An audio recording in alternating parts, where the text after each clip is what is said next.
1, said the preacher. We were sitting on the couch, and Winn-Dixie was sitting between us. Winn-Dixie had already decided that he liked the couch a lot.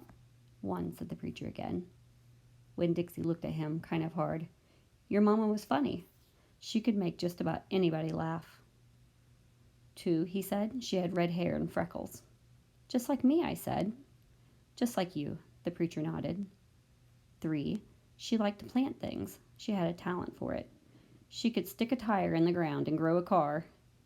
When Dixie started chewing on his paw, I tapped him on the head to make him stop. 4, said the preacher. She could run fast. If you were racing her, you couldn't ever let her get a head start because she would beat you for sure.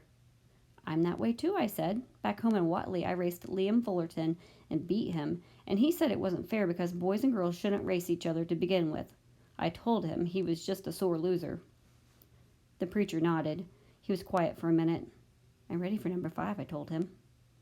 5, he said. She couldn't cook. She burned everything, including water.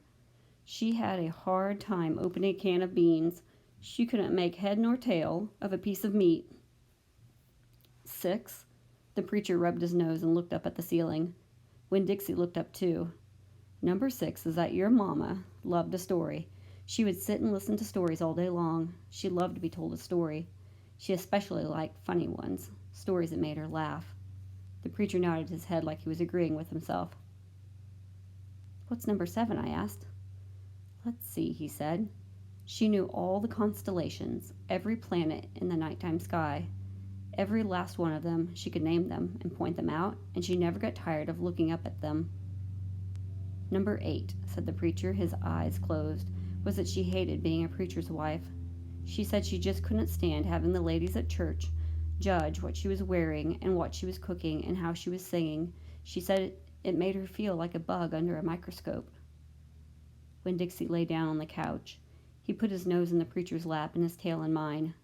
10, said the preacher. 9, I told him. 9, said the preacher. She drank.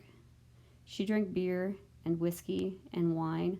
Sometimes she couldn't stop drinking, and that made me and your mama fight quite a bit. Number 10, he said with a long sigh. Number 10 is that your mama loved you. She loved you very much. But she left me, I told him. She left us, said the preacher softly. I could see him pulling his old turtle head back into his stupid turtle shell. She packed her bags and she left us, and she didn't leave one thing behind. Okay, I said. I got up off the couch. Winn-Dixie hopped off too. Thank you for telling me, I said. I went right back to my room and wrote down all 10 things that the preacher had told me.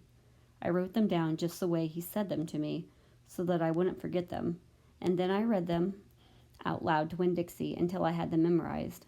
I wanted to know those 10 things inside and out. That way, if my mama ever came back, I could recognize her, and I would be able to grab her and hold on to her tight and not let her get away from me again.